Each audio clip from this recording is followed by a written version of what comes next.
እናነባዋለን። እንደዚህ ይላል። ስለዚህ የተወደዳችሁ ወንድሞች ሆይ ሰው ሁሉ ለመስማት የፈጠነ ለመናገርም የዘገየ ለቁጣም የዘገየ ይሁን። የሰው ቁጣ የእግዚአብሔርን ጽድቅ አይሰራምና። ስለዚህ ርኩሰትን ሁሉ የክፋትን ትርፍ አስወግዳችሁ ነፍሳችሁ መዳን ለሚችለው በውስጣችሁ ለተተከለው ቃል በየዋህነት ተቀበሉ።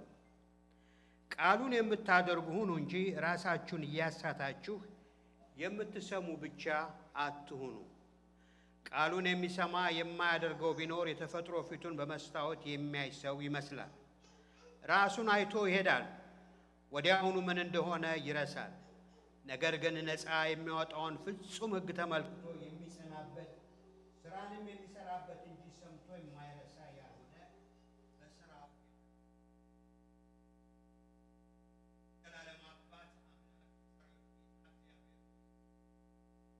ዘላለማዊና ቅዱስ የሆነውን ጌታ ሆይ ሕያው ቃልን ከፍተናልና ቅዱሱ መንፈስ በመካከላችን የተመላለሰ ያስተምረን።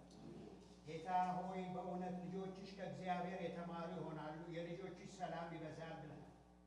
ጌታ እግዚአብሔር ሆይ ያስተምራቸው ዘንድ መልካሙን መንፈስ ሰጣቸው ተብሎ በቃል ተጽፏል። ቅዱስ የእግዚአብሔር መንፈስ በመካከላችን እየተመላለሰ እግዚአብሔር ሆይ የምናገርበትን ጸጋና አቅም ማስተዋል ጌታ ሆይ ወገኖቼ መስማት የሚችሉበትንም ጉልበትና ማስተዋል እንድትጨምርልን እንለምናለን። የሰማነው ቃል ለሕይወት ይሆንልን። ጌታ ሆይ አንተን እንድናከብር እንድንጠቀምበትም ይሆንልን። በነገር ሁሉ ስምህ ይባረክ። በጌታ በክርስቶስ ኢየሱስ ስም አሜን። እንቀመጣለን።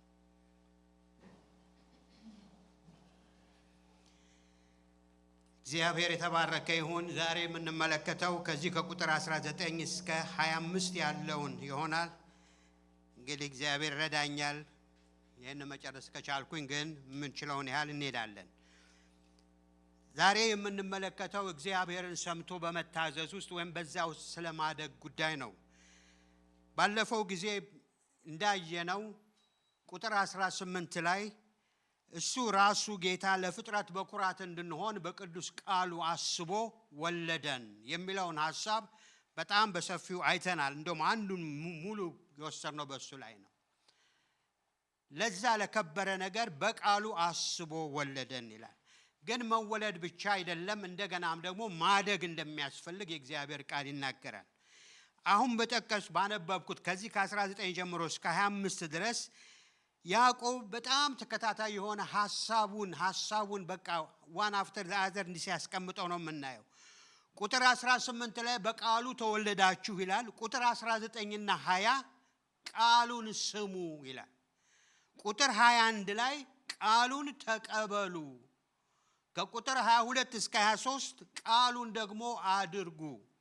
ቁጥር 24 እና እስከ 25 በቃሉ ጽኑ እና የተባረከ ተስፋ አለ ይላል። አያችሁ ፍሰቱን ከመወለድ ጀምሮ እስከ መጨረሻ ያለውን ይናገራል። መወለድ በቃሉ፣ ቃሉን መስማት፣ መቀበል፣ ማድረግ፣ መጽናትና በመጽናት ውስጥ መባረክን እንዳለ አያይዞ ይናገራል ማለት ነው። መቼም በሁላችንም የምናውቀው ነው። ልጅ ተወልዶ ሲወለድ ለቤተሰብ ትልቅ ደስታ ነው።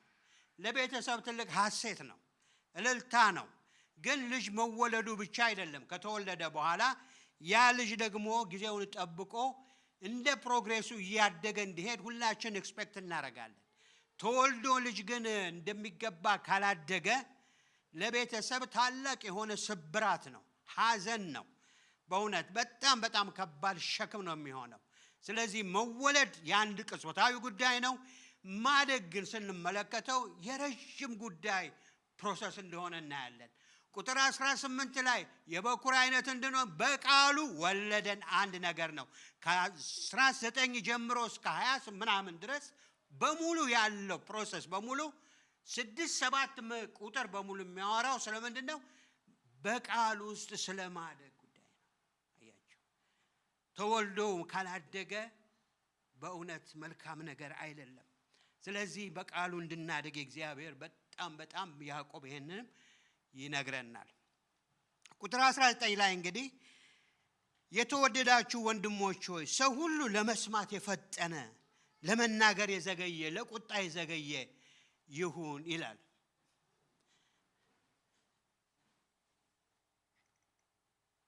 ትንሽ ቤቱ ሞቃል ይላል።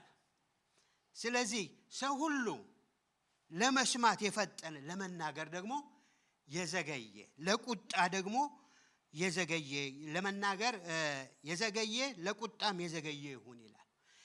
መቼም ይሄንን ቃል ሁላችን እናነበዋለን። ስናነበው ወዲያው በአእምሮአችን የሚመጣ ነገር አለ። በማንኛውም ንግግራችን ዳያሎግ በምናደርገው እርስ በርሳችን በምንነጋገረው ነገር ሰምተን አጥርተን እንድንመልስ ነው ብለን የምንመለከተው። በእርግጥ ነው ነገሩ ትክክል ነው።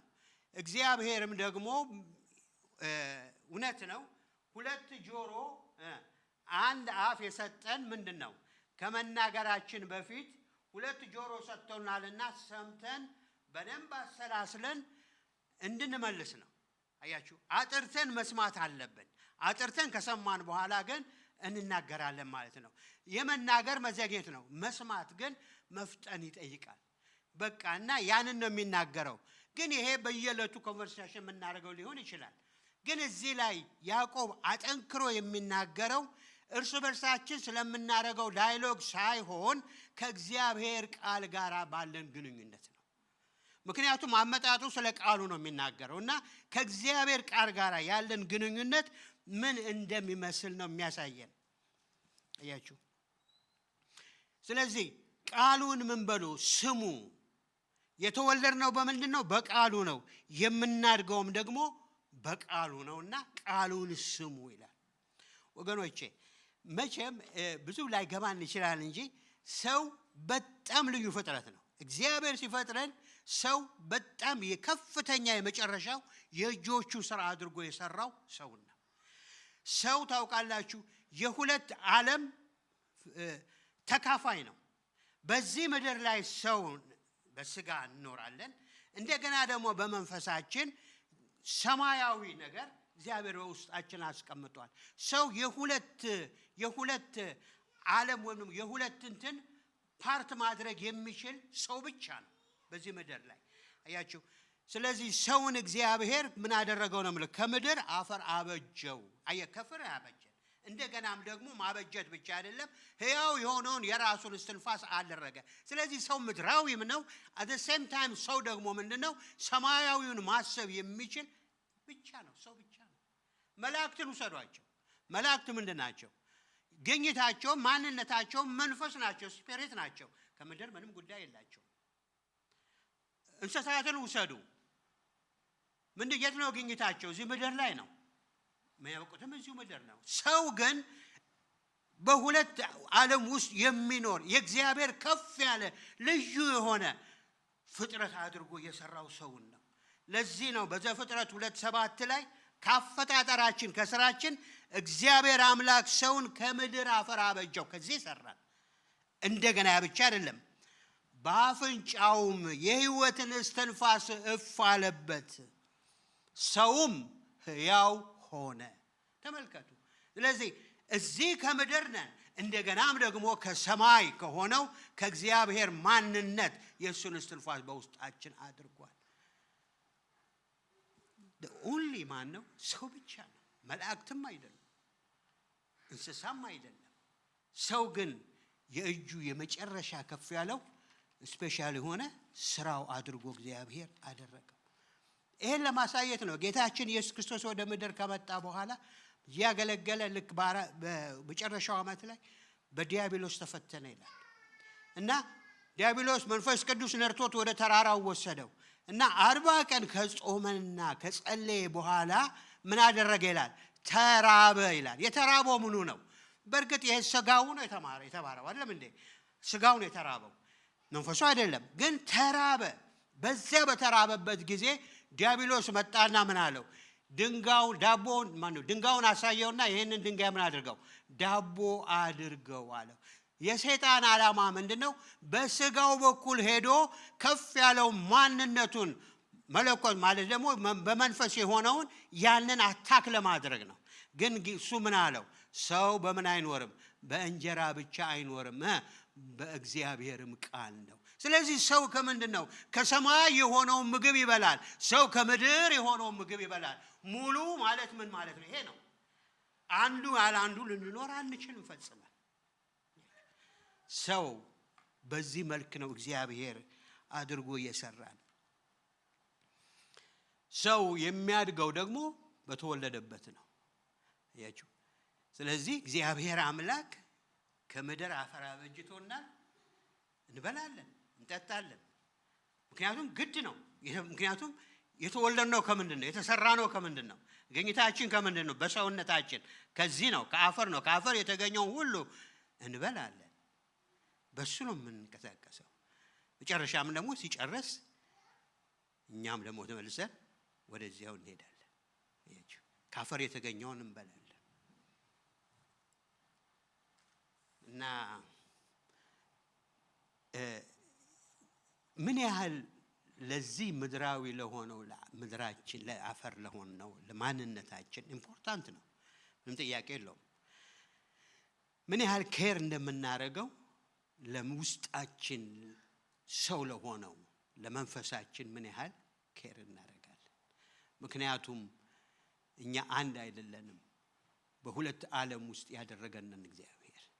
ለዚህ ነው ጌታ ኢየሱስ ክርስቶስ ሲያድግ ይላል ሉቃስ 2:52 ላይ ኢየሱስም ደግሞ በጥበብና በቁመት በሞገስ በእግዚአብሔር ፊትና በሰው ፊት ያድግ ነበረ። በሁለቱም በሰው ፊት ያድጋል፣ በእግዚአብሔር ፊት ያድጋል። በሞገስም በጥበብም በሁለቱም እኩል አድርጎ ያድግ ነበር ይላል። ሁለቱ ተመጣጥሮ ሲሄዱ ውበት አለው ማለት ነው። ይሄ የምንኖርበት ዓለም ወይም ደግሞ ስጋዊነታችን ብዙ አቴንሽን እንሰጠዋለን። ለዛኛው ግን ምን ያህል ትኩረትና አቴንሽን እንሰጠዋለን? በጣም ነገሩ ኪሪየስ ስላደረገኝ ሰው በምድር ላይ ሲኖር አን አቨሬጅ እንደው ምን ያህል ይበላል ብዬ ጎግል አደረኩኝ። ምን ያህል ኮንሱም እናደርጋለን ታውቃላችሁ? በጣም እኮ የሚያስደንቅ ነው። እና እኔ ያገኘሁት መልስ ምን እንደሆነ ታውቃላችሁ? በቀን ቢያንስ በሰው 24 ሰዓት ከ3 እስከ 5 ፓውንድ ቢበላ ማለት 24 ሰዓት ነው የማወራው። እና አን አቨሬጅ እንደው 70 ወይም 80 ዓመት በእድሜ ቢኖረው ምን ያህል እንደምንበላ 120,000 ፓውንድ 120,000 ፓውንድ ምግብ ነው የምንበላው። 2 ሊትር በየቀኑ ብንጠጣ ውሃ እንደው አንዳንዶቻችን ከዛ በላይም ሊሆን ይችላል 58,000 ሊትር ውሃ የምንጠጣው የሚገርም ነው። እና ምናልባት ይሄ 120,000 የሚለውን ሴንስ እንዲሰጠን አንድ ዝሆን ስንት እንደሚመዝን ታውቃላችሁ? 8,000 ነው። እና ቢያንስ 15 ዝሆን የሚያህል ክብደት እንችላለን።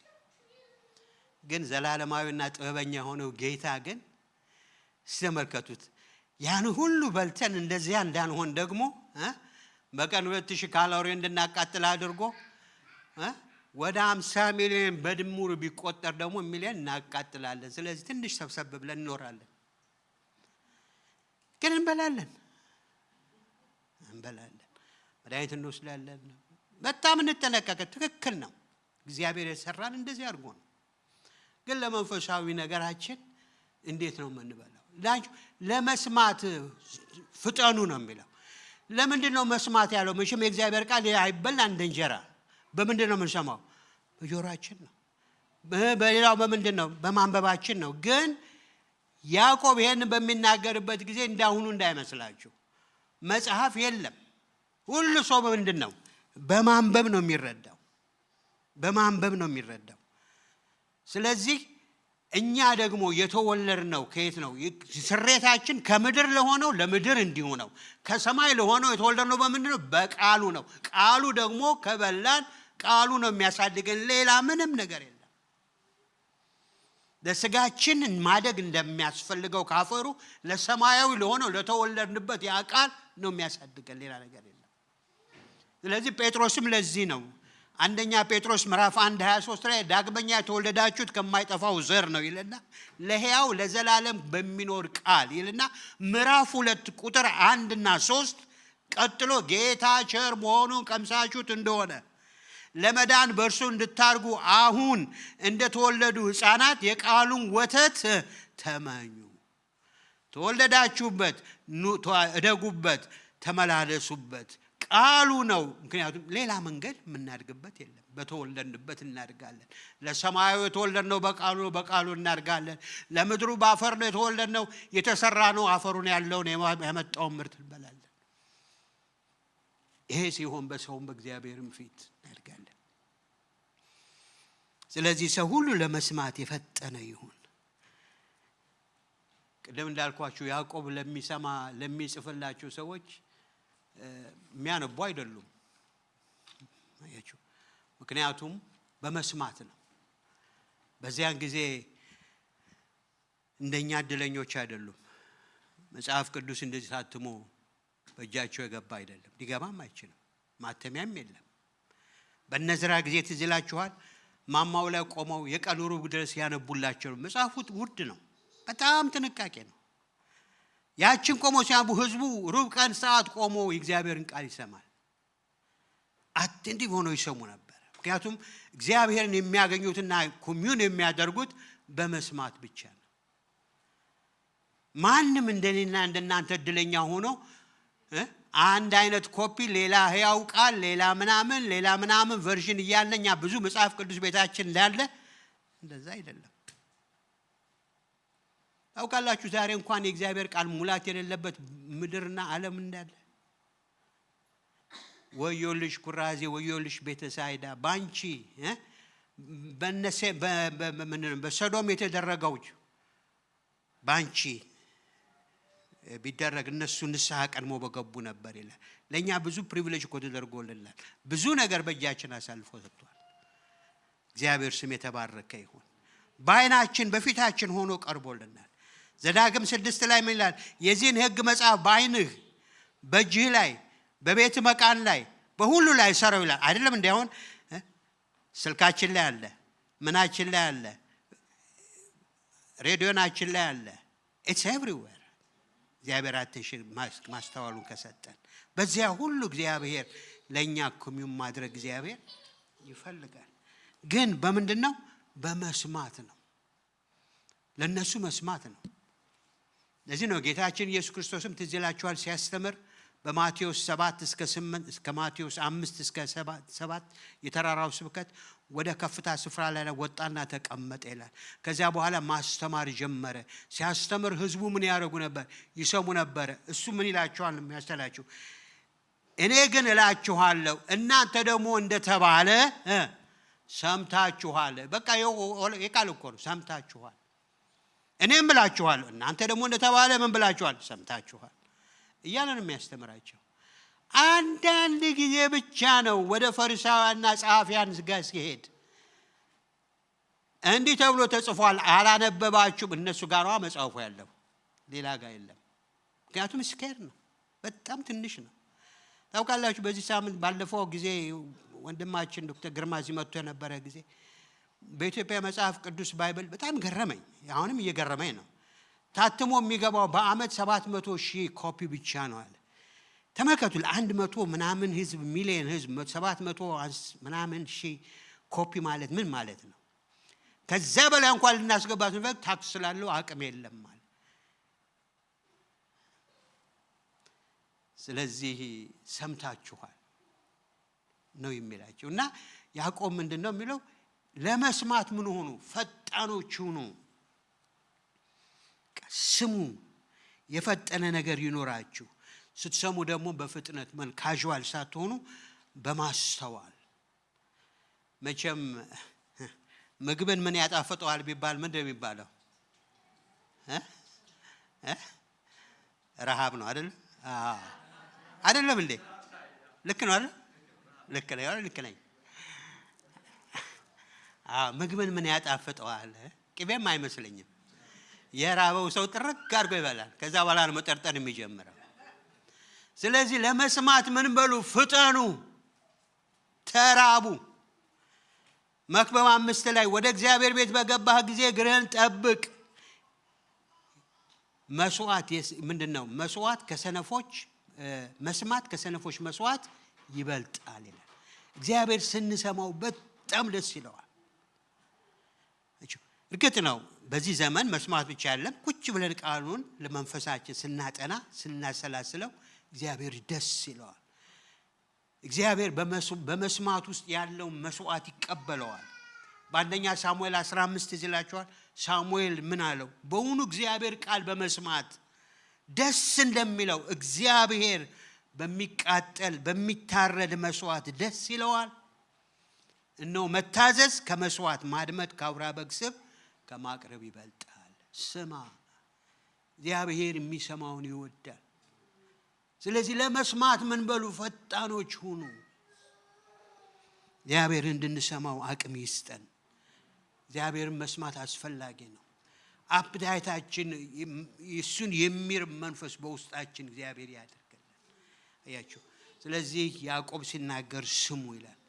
ሁለተኛው ይሄን ካለ በኋላ ለመስማት ፈጣን ለመናገር ግን የዘገያችሁ ሁኑ። አሁንም የሚለው ያዕቆብ ይሄ ዳያሎግ እኔና እናንተ ኮንቨርሴሽን ያለው አይደለም። እሱም አስፈላጊ ነው። አስተውለን አጥርተን ሰምተን ብንመልስ ጥሩ ነው። ግን የሚለን አሁንም ምንድነው? የእግዚአብሔርን ቃል ለመናገር ምን በሉ? የዘገየ ሁኑ። አስተውሉ። መጀመሪያ ከናንተ ጋራ ቃሉ ምን ይበል? ይዋህድ። ቃሉ ከናንተ ጋራ ይቀመጥ፣ ያሰላስሉት። ቃሉ በእናንተ ውስጥ ስልጣን ያድርግ፣ ኃይል ያድርግ። ለመናገር ከመቸኮላችሁ በፊት ቃሉ በእናንተ ውስጥ ሴትልድ ያድርግ።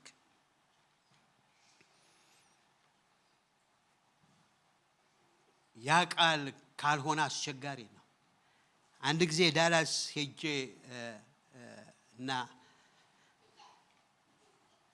ሄጄ ተካፈልኩ ቸርች እና የሚሰብከው ሰባኪ እንግዳ ነበረ በዛ ቀን እና ወጥቶ ቃሉን ከፈተና ጸሎት ጀመረ እና ሲጮህ ጸሎቱ እስካሁን በውስጥ አይረሳኝም። እና ምን አለ ለቃሉ ሲጸልይ? እግዚአብሔር ሆይ ይሄን ቃል ከፍቻለሁ፣ እባክህ እንደ አሞራ አታስጩኸኝ፣ ወይም ደግሞ እንደ ፓሬት ዝም ብለህ አታድርገኝ እባክህ ብሎ ጸለየ። ዝም ብዬ ምን ብዬ አላለም ለፍልፌና ተናገሬ ዝም ብዬ የሚል ሰው አታድርገኝ እባክህ። በእውነት ቃሉ በውስጤ ምን ያድርግ? መጀመሪያ ቦታ ያገኝ፣ ስፍራ ያገኝ። ቃሉን ላሰላስለው። ስለዚህ ለመናገር ምን ይሆናችሁ? የዘገያችሁ ሁኑ። ምክንያቱም የእግዚአብሔርን ቃል መናገር አሁንም ስለ ቃሉ ነውና ታላቅ ኃላፊነት ነው፣ ታላቅ ሪስፖንሲቢሊቲነት ነው። ምክንያቱም በቃሉ ማንን እንገልጠዋለን? እግዚአብሔርን እናገልጠዋለን። ወይ በትክክለኛ መንገድ እንገልጠዋለን፣ ወይ በተጣመመ መንገድ እግዚአብሔር ያልሆነውን ገጽታውን ለእግዚአብሔር እናሳያለን። ስለዚህ የእግዚአብሔርን ቃል ምን በሉ? ለመስማት መጀመሪያ እናንተ ራሳችሁ ምን በሉ? ተማሩ፣ አሰላስሉ፣ ከቃሉ ጋር ህብረት ይኖራችሁ። ምክንያቱም ቃሉ በውስጣችን ስልጣን ሊያደርግ ይገባል። ዛሬ እውነት ነው። በእውነት በጣም የሚያሳዝን ነው። ሰዎች ብዙ እናገራለን፣ ግን እግዚአብሔር ምን ይሆን? እግዚአብሔርን በትክክለኛው በማንነቱ፣ በግርማዊነቱ፣ በአባትነቱ፣ በፈራጅነቱ፣ በጻድቅነቱ፣ በቅድስናው እግዚአብሔርን በዛን ተርከዋለን ቃሉ ስንናገር። ምክንያቱም ኃላፊነት ነው። ስለዚህ በእግዚአብሔር ቃል ላይ ራሳችንን ሰችውል ስናደርግ እናድጋለን፣ እንበስላለን። የእግዚአብሔር ሐሳብ በቀላሉ በውስጣችን እኛን ሰርቶ ወደ ሌሎች ማለፍ ይጀምራል። ኢሳይያስ 27 ላይ በሚመጣው ዘመን ይላል ያዕቆብ ስር ይሰዳል። ወደ ታች ስር ከሰደደ ምን ያደርጋል? ያብባል፣ ያጨበጭባል፣ ዓለሙን ሁሉ በፍሬው ይሞላዋል። እግዚአብሔር ይህንን ማስተዋል ያብዛልን። ያ ካልሆነ ግን የእግዚአብሔር ቃል የምንናገረው ቃል መልሶ ፍርድ ውስጥ ይከተላል። ሐዋርያው ጳውሎስ ስለዚህ ነው ለጢሞቴዎስ ለልጁ ሲያስጠነቅቀው ምን አለው? ሁለተኛ ጢሞቴዎስ 2:15 የእውነትን ቃል በቅንነት የሚናገር የማያሳፍር ሰራተኛ ሆነ የተፈተነውን ራስህን በእግዚአብሔር ልታቀርብ ትጋ፣ ተጠንቀቅ። የተፈተነው ማንነትን ለእግዚአብሔር ልታቀርብ ትጋ። ከእግዚአብሔር ቃል ጋራ ምን ያህል እውቃለን? ምን ያህል ግንኙነት አለን? ምን ያህል የህይወታችን መሪ ነው? ምን ያህል ቻሌንጅ ያደርገናል? ቃሉ ይዘን ከመሮጣችን በፊት በእኔ ህይወት ውስጥ ምን ስልጣን አድርጓል? ወገኖቼ እኔ በቅቻለሁ ለምናገረው፣ ግን በእውነት ነው የምላችሁ መሆን ያለበት እሱ ነው። ምክንያቱም ያዕቆብ ምዕራፍ 3 ላይ ስንሄድ ሁሉ ወንድሞች ሆይ ከእናንተ ብዙዎች አስተማሪ አይሆኑ የባሰውን ፍርድ እንዳንቀበል። በዚህ ቤት የመጀመሪያ ተጠያቂ ቢሆን እኔ ነኝ። እውነቴን ነው የምላችሁ። ምክንያቱም የእግዚአብሔርን ቃል በየሳምንቱ ለእናንተ እናገራለሁ። የእግዚአብሔርን ቃል አስተማሪ ነኝ። የእግዚአብሔርን ቃል ይሄ ነው መንገዱ ብዬ እላችኋለሁ። ወይ በጽድቅና እግዚአብሔርን በሚፈራው በትክክለኛው መንገድ እመራችኋለሁ፣ ወይ ደግሞ በሌላ መንገድ እመራችኋለሁ። እያንዳንዱ ሰው ከእናንተ ሁሉ አስተማሪውን የባሰውን ፍርድ እንዳንቀበል የቆምንበት ስፍራ አስተውለ። ምክንያቱም እግዚአብሔርን ነው። ይሄ ትልቅ መድረክም ይሁን ትንሽም ይሁን whatsoever። ስለዚህ ለመናገር የዘገየ ለመስማት እግዚአብሔርን ግን የፈጠነ ሁሌ ሁኑ ብሎ ይለናል። ለምን? ጃጅመንት ስላለ። ለዚህ ነው ሮሜ 2 ላይ ጳውሎስ የዕውሮች መሪ፣ በጨለማ ላሉ ብርሃን፣ ለሰነፎች አስተማሪ፣ ለሕፃናት መምህር እንደ መሆንህ በራስህ ብትታመን እንግዲህ አንተ ሌላውን የምታስተምር ራስህን አታስተምርምን? አትስረቅ ብለህ የምትሰብክ ትሰርቃለህ? አታመንዝር የምትል ታመነዝራለህ? ጣዖትን የምትጸየፍ ቤተ መቅደስን ትዘርፋለህ? ወየው። ስለዚህ ያዕቆብ ምን አለ? እሱ ሲሪየስ ተወልዳችኋል፣ ቃሉን ስሙ፣ ለመናገር ግን ምን በሉ? ዘግዩ፣ አስቡ፣ እግዚአብሔርን ልብ እወቁ ብሎ በጣም ያስጠነቅቀናል። ስለዚህ የእግዚአብሔርን ቃል ስንናገር ወይም ደግሞ ስናይ በሰዎችም በእግዚአብሔር ፊት እንገለጣለን፣ ጥያቄ የለው። ስለዚህ ስለምንገለጥ አገልግሎታችን ሁሌ ምን ሊሆን ያስፈልጋል? አንድ ለእግዚአብሔር ክብር፣ ለሰዎች በረከትና ጥቅም ሊሆን ይገባል። አሜን፣ ሊሆን ይገባል። እኔ ይሄንን ትምህርት ለራሴ ያሰብኩኝ ወይም ደግሞ ሳዘጋጅ የራሴን ህይወት መለስ ብያየሁ። በእነዚህ ጥቂት ዓመታት እንዴት ይሆን ያደረኩት? በእግዚአብሔርም ፊት በሰውም ፊት። መቼም የእግዚአብሔርን ተወና በኋላ ጻድቁ እሱ ነውና፣ ግን በሰው ያለውን ልንገራችሁ። ብዙ ሰዎች ተባርከናል፣ ታንጸናል፣ ተምረናል ብለውኛል። እውነት ነው የምላችሁ። ጥቂቶች ደግሞ በጣም ጥቂት ስላችሁ ምናልባት ወይ 2 ምናምን ወይ 3 ሊሆን ይችላል ተሰናክነናል ብለውኛል። እውነቴን ነው የምላችሁ። 1 ወይ 2 በእነዚህ ዘመናት የእግዚአብሔርን ቃል ተጠቅመህ ፐርሰናሊ እኔን አታክ አድርገኛል ብለውኛል። ሆኖም ግን ሁሉም ተጠቅልሎ እግዚአብሔርስ ምን ይል ይሆን ነው። እኔስ ያደረኩት በምን ይሆን? ሁሉንም የሚያውቅ እግዚአብሔር። ስለዚህ ከናንተ ምንድነው የሚለን? ለመስማት ፈጣኖች ሁኑ፣ ለመናገር ግን የዘገያችሁ። እግዚአብሔር ይሄንን ማስተዋል ያድርግልን። በዚህ ዘመን አሁን ዩቲዩብ በጣም ይገርማል።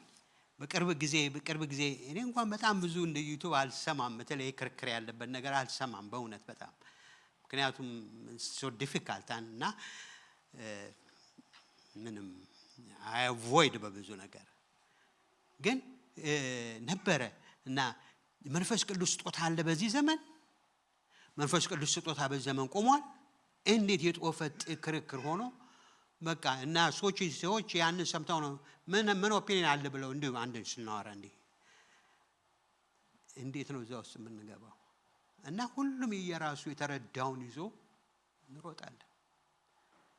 አያችሁ። ስለዚህ በጣም ክርክር የበዛበት ጊዜ ነው በህይወቱን ከምንኖርበት ይልቅ ማለት ነው። ስለዚህ እንድናስብ እግዚአብሔር ይርዳል። ሶስተኛ እዚህ ላይ የሚናገረው ያዕቆብ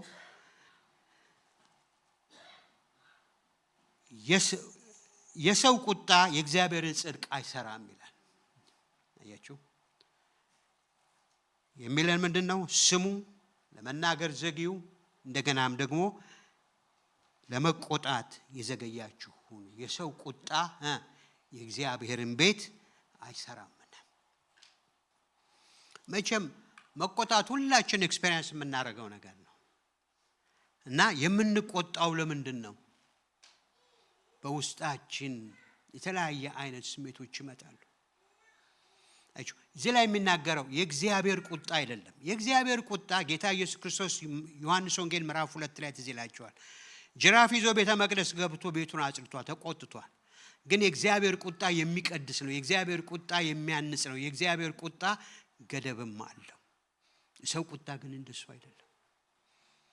ስለዚህ የሰው ቁጣ የእግዚአብሔርን ቤት አይሰራም እና አሳያችኋለሁ አንዳንድ የእግዚአብሔር ሰዎች እና ለምንድን ነው ብለን የምንቆጣው ብለን ብንል ሰዋዊ ነው። ይሄም ሰው አይደለንም። ከፍርሃት የተነሳ ዲፌንድ ለማድረግ እንቆጣለን። ክብራችን ተነካ ብለን እንቆጣለን። ራሳችንን ስለምናከብር ወይም ደግሞ ራሳችን ላይ ተኮር ስለምንሆን ራሳችን ላይ ፎከስ ስለምናደርግ ሰልፍሽ ከመሆን እንቆጣለን። ደግሞም በተለያየ ጊዜ ፈተናና ችግር ውስጥ ስናልፍ ወደ ባሻዎች ሆነን በቀላሉ ምን አደረጋን? እንቆጣለን። ስለዚህ እነዚህ ነገሮች ሁሉ ይገለጣሉ። ግን የሚገለጡት ሌላ ጉዳይ። አሁን የምናወራውም ስለ እግዚአብሔር ስራ ነው። ምክንያቱም የእግዚአብሔር ቃል በሚል ውስጥ ነው ያለ ነው። የፐርሰናል ዳያሎግ አይደለም። ስለ እግዚአብሔር ብለን ነው የምንቆጣው። ለእግዚአብሔር የቀናን መስሎን ነው። እግዚአብሔርን ዲፌንድ ያደረግነው መስሎን ነው። ከወንድማችን ከታችን ጋር ስንቆጣ እኔ ጋር አለ እኮ እግዚአብሔር እሷ ጋር አለ። እንዴት ይሄን ረሳ ነው? እኔ ጋር እኮ ያለው መንፈስ እሷ ጋርም አለ። ያ መንፈስ ቅዱስ በጣም ልናስብ ይገባል። የሰው ቁጣ የእግዚአብሔርን ቤት ፈጽሞ ምን አይለውም? አይሰራውም። ግን ስጋችን ምን ማድረግ ይፈልጋል? ያቅተና እንቆጣለን። ያንን ለማድረግ እንሄዳለን። ልንገራችሁ፣ ተቆጣችሁ አንድ ኢሹ እናንተ ብትረቱና ሰውየውን ወይም እሷን ሉዝ ብታረጉ ምንድነው ጥቅሙ? ምንድነው ጥቅሙ? እሺ ዲፌንድ አሸንፏችሁ ግን እናንተን አይሎስት ማለት እናንተ ለኔ ያላችሁ ወይም እናንተ ለኔ ያላችሁን ሎስት ብዙ ነገራችን ቁጣው ራሳችንን ፕሩፍ ለማድረግ ነው በእግዚአብሔር ስም። ስለዚህ የሰው ቁጣ ባይነሚስ የእግዚአብሔር ስራ አይሰራም ፒሪድ ነው የሚለን። እግዚአብሔር እኔ አም ጉድ ኢነፍ በራሴ መንገዱን መስራት አውቅበታለሁ። እኛ ግን ምን እንሆን እግዚአብሔር ይፈልገው? ፍቅር እንድናረግ ሀምብል እንድንሆን ነው እግዚአብሔር ይፈልገው። ምክንያቱም ለእግዚአብሔር አንቀናለትም፣ ለእግዚአብሔር አንቆጣለትም። እግዚአብሔር he knows how to do it። እንዴት አድርጎ በሰው ልብ ውስጥ መስራት እንዳለበት እግዚአብሔር ያውቃል። እኛ መንፈስ ቅዱስ አይደለንም፣ ኮንቪክሽን ልናደርግ አንችልም። እሱ እንዲሰራ ግን መፍቀድ አለብን። ስለዚህ የሰው ቁጣ የእግዚአብሔርን ቤት አይሰራም። ትዝ ይላችኋል ሙሴ ዘሁልቅ 22 ዘሁልቅ 20:10 ላይ ብዙ ተፈተነና መጨረሻ ላይ ሙሴ ምን ጠጣው ውሃ ስጠን በዚህ በምድረ በዳ መታችሁ ልትገሉን ነው ወይ? ምን ነው በግብጽ በሞትን ነበረ። እና እንዲና እንዲያ ብለው ሙሴ ላይ በጣም ተነሱበት። ሙሴና አሮን በእግዚአብሔር ፊት ወደቁ። እግዚአብሔር ምን አለው? ሙሴ ተነሳና ሂድና አለቱ ምን በለው ተናገረው አለው። በሉኑ አለ። ስሙ ሰበሰበና ወሰዳቸው። ከዛ በኋላ እግዚአብሔር አቆመና ምን አላቸው? እግዚአብሔር አለቱ ምን በለው ነው ያለው? ተናገረው። ሙሴ ሌክቸር ለማመስጠት ጀመረ። ለሰዎቹ ዞራና እናንተ አመፀኞች፣ እናንተ ምናምን ያለ እነሱም በቃ መወረፍ ጀመረ። ኢሞሽኑ በቃ ከፍ እያለ አይሰው ቁጣ አይሰራም። ከዛ በኋላ ዱልዶን ብድግ አድርጎ 2 ጊዜ ምኑም መታው፣ አለቱም መታው። እግዚአብሔር ለአለቱ ተናገር ነው ያለው። ሙሴ ግን ለሰው ነው የተናገረው። ቁጣው ነው ሰው ላይ። ከዛ ተነስቶ መታው። ሲመታው ውሃው ፈስ ወጣ። እግዚአብሔር ግን ምን አለው? በእስራኤል ፊት ራሴን አልቀደስከኝም፣ አላከበርከኝም። ሙሴ ያለው ሙሴ ወደ ከነዓን ምን አለም አትገባም። ዋው! የሰው ቁጣ እግዚአብሔርን ቤት አይሰራም ወገኖች፣ በፍጹም አይሰራም። እግዚአብሔር በቂ ነው በራሱ። እኛ ሽን በልጅ ውሰዱ። ቀጥላችሁ ማን ነው? ዮናስ። ነብዩ ዮናስን እግዚአብሔር መልእክት ሰጠው። ወደ ተርሴስ ሄድና ንገራቸው አለው። ተርሴስ በጣም አመጽ ነበረ እና እንዲህ ባደርግ አንተ ምን ተመራለህ ምናምን አለ። ወደ ሌላ ቦታ ሄደ። ያው የሄደበት መንገድ ታውቃላችሁ። በዚያ ሁሉ በአሳ ነባሪው ወስዶ መጨረሻ ላይ ተፋው። ሄዶ ተናገረ። ሲናገር መልእክቱን በቁጣ ነው። ተመለሱና ብሎ ተናገረ። ያው እግዚአብሔር በቃ ቃሉን ብቻ እንዲያሳልፍ አደረገው። ህዝቡም ተመለሰ እና ሄዶ እንደውም የእግዚአብሔር ምሕረት ስለበዛ ቁጣው እየጨመረ ሄደና ሄዶ አንዲት ምንድነው ክትክታ ምንድነው ከንበሉ ምናምን ስር ሄዶ ቁጭ አለ። ፀሐዩ ረር አደረገው።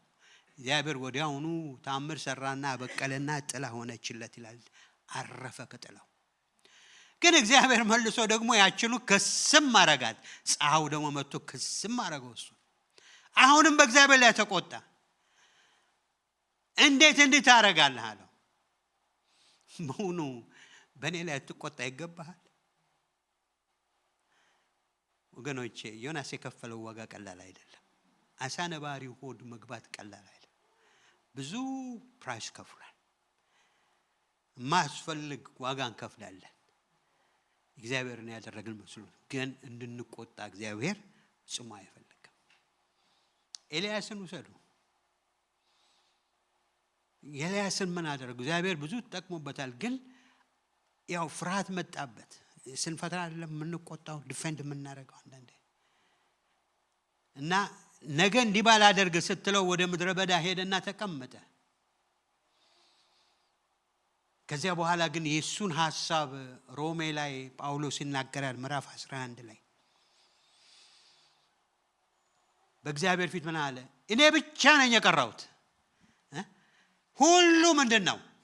በዓልን ተከትሎ የሚያመልክ ነው። አንተን የሚፈልግ የለም። አንድ እኔ ብቻ ነኝ። አንድ እኔ ብቻ ነኝ የምደክመው።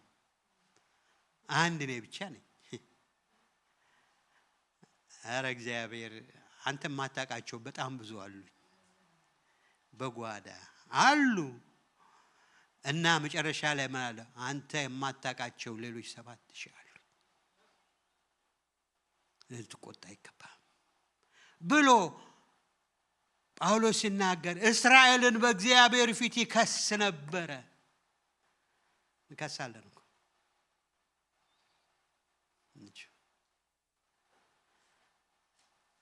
አዲስ ኪዳን ብትመጡ ያቺ ማርታ እህቷን ምን ታረግ ነበር? በኢየሱስ ፊት ተከሰው ቁጭ ብላ ግን ኢየሱስ ምን አለ? እሷ መልካም ነገር መርጣለች፣ አይወሰድባትም። አያችሁ። ስለዚህ የሰው ቁጣ ምን አይልም፣ የእግዚአብሔርን ቤት አይሰራም። ስለዚህ ለመስማት ፈጣን ሁኑ፣ ለመናገር ዘግዩ፣ ለቁጣ የዘገያችሁ ሁኑ። ምክንያቱም ስራው የማን ነው? የእግዚአብሔር ነው። እኛ የማንን? የእግዚአብሔር ነው። እግዚአብሔርን እናስቀድመው እንጂ እሱ የሚሰራውን እግዚአብሔር ያውቃል። ግን በዚያ ውስጥ የኛ ኢሞሽን አፕ ኤንድ ዳውን ግን ይታያል። ማንነታችን እንድናቅ ያደርገናል። እንድንሰራ፣ እንድንበጅ፣ እንድንስተካከል እድል ይሰጠናል። እግዚአብሔር ስም የተባረከ ይሁን። መጨረሻ ቁጥር 21 ላይ አቆማለሁ፣ ምክንያቱም ሰዓቱ ብዙ ይሄደ ስለሆነ። ስለዚህ የእግዚአብሔርን ጽድቅ አይሰራም ይልና ቁጥር 21 ላይ ስለዚህ እርኩሰትን ሁሉ የክፋትን ትርፍ አስወግዳችሁ ነፍሳችሁ ማዳን ለሚችለው በውስጣችሁ የተተከለውን ቃል በየዋህነት ተቀበሉ። በየዋህነት ተቀበሉ። እውነት ነው አይደለም? ገበሬ ወደ እርሻ ሲሄድ ሁሌ ከመዝራቱ በፊት ድንግሉን መሬት ምንድን ነው የሚያደርገው? በዛ በከባድ ሞፈር ምናምን ይቆፍረዋል። በቃ ያን ሁሉ ከዛ ተመልሶ ደግሞ እንደገና ይከሰክሰዋል። ከዛ በኋላ ደግሞ የሚለቀመውን ነገር ሁሉ ይለቅማል። ከዚያ በኋላ እርኩሰትንም ክፋትንም ትርፍንም እኮ የሚለው እነዚህ ሁሉ አስወግዳችሁ፣ እነዚህ ሁሉ እኮ መውጣት ያለባቸው ናቸው። አውጣችሁ ገበሬው ከዛ በኋላ መዝራት ያለበትን ይዘራል። ለነገሩ ዘርቶ ብቻ አይተውም። ከተዘራ በኋላም ደግሞ ኮንቲኒዩስሊ ስራ አለው። ምንድነው? መታረም አለበት። ህይወት እኮ እንደሱ ነው። ይታረማል ህይወታችን። ስለዚህ በዚያ መልክ የተዘራ ቃል በህይወታችን ላይ የእግዚአብሔር ቃል በማቴዎስ 13 እንደሚናገረው አንዳንዱ ቃል በምን ወደቀ ይላል? በመንገድ ዳር፣ አንዳንዱ በጭንጫ ላይ፣ ሁለተኛው፣ ሶስተኛው በእሾህ ላይ ወጣ፣ አራተኛው በምን? በመልካም መሬት በታረሰው ላይ አቴንቲቭ በሆነው ላይ በዛ ወደቀ። ያኛው 60 100 አፈራ፣ ሌላው ግን ምን አደረገው? ከሰመ። ስለዚህ በውስጣችሁ ለተተከለው ለእግዚአብሔር ቃል በየዋህነት ምን በሉ? ተቀበሉ። ማንም በእግዚአብሔር ላይ አዋቂ የለም ወገኖቼ፣ በእውነት የለም። በተለይ በእግዚአብሔር ቃል ላይ አያችሁ። በቃ እግዚአብሔር ሚክ የሆነው ትሁት የሆነው ልብ ይስጠን ለመማር። ከማንም ቢሆን አላለም። በተለይ የእግዚአብሔርን ቃል ለመስማት ልባችን የተከፈተ ይሁን። እኔ አንዳንዴ በጣም ፈራለሁ፣ በተለይ እንደ ተከታታይ ትምህርት ሲሆን። ምክንያቱም ከዚህ በፊት አንዳንዴ የሰማሁት ስላለ በፊት ነው ማለት ነው። በማቴዎስ 5-7 ባለ ተራሱ ከረጅም ጊዜ በፊት ነው ተምረነዋል። እና አይዱን 5-6 ወር ነው የፈጀው። ዋና አንድ ወንድም አሁን የለም እዚህ እና እንድከመጣና እንደ ፓስተር ይሄ ነገር እኮ ባይብል ስተዲ ያረከው አለኝ። ማለቴ ብዙ የሚያዘልል አይደለም። አያችሁ፣ ግን ሰው ትሁት ከሆነ እግዚአብሔር እንዴት አድርጎ መናገር ያለው ያለንዳችን አለው አመጣጣችን። ምክንያቱም እንዴት ቀረቡ ፍጠኑ ይላልም እዚህ ያለው አይደለም። የኛም ድርሻ ለመቀበል በዛ አቲቲዩድ ከመጣን እግዚአብሔር ትሁት ልብ ካለን በአንድ ቃል የሚያስፈልገን እግዚአብሔር ሰጥቶን ይሄዳል። ስለዚህ ለመስማት ይፈጠን፣ ለመናገር የዘገየን፣ ለቁጣ የዘገየን፣ ኩሰትና ትርፍ የሆነውን ነገር የማያስፈልገውን ነገር የእግዚአብሔር ቃል እንዳያድግ የሚያደርገው ነገር ከውስጣችን ያስወገደን ያው ለሆነው ቃል ብንሰጥ በውስጣችሁ ለተተከለው ቃል ተተክሏል እኮ ኦሬዲ። ባይተከል እዚያ አንቀመጥም፣ ግን እንደሚገባው ሊያድግን ይገባል። ደግሞ ማንም እዚህ ቦታ ደርሻለሁ ሊል አይችልም። ሁላችን እያደግን ነው የምንሄደው። እግዚአብሔር ስም የተባረከ ይሁን። ነፍሳችሁ ማዳን ለሚችለው ቃል አንዴ ስሙኝ። ይሄ ቃል ምናችን አድኗል? መጀመሪያ መንፈሳችን አድኗል። ተወልደናል ከቃሉ።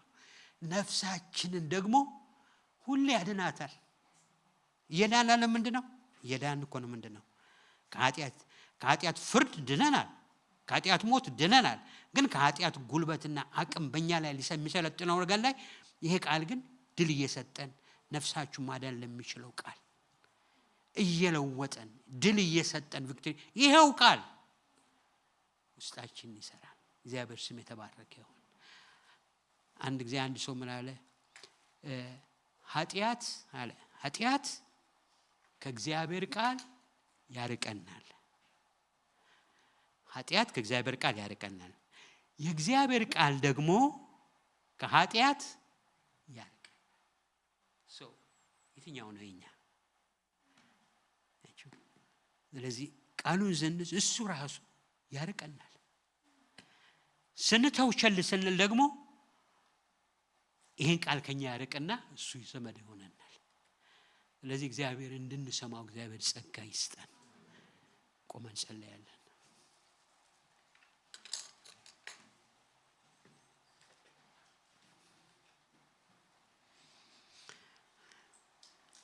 እስቲ እግዚአብሔር እናነጋግረው።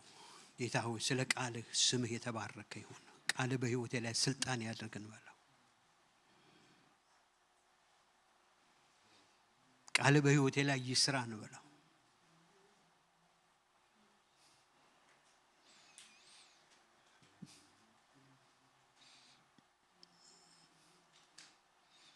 የቀርጤስ ሰዎች ይላል ሐዋርያው ጳውሎስ ቲቶ ውስጥ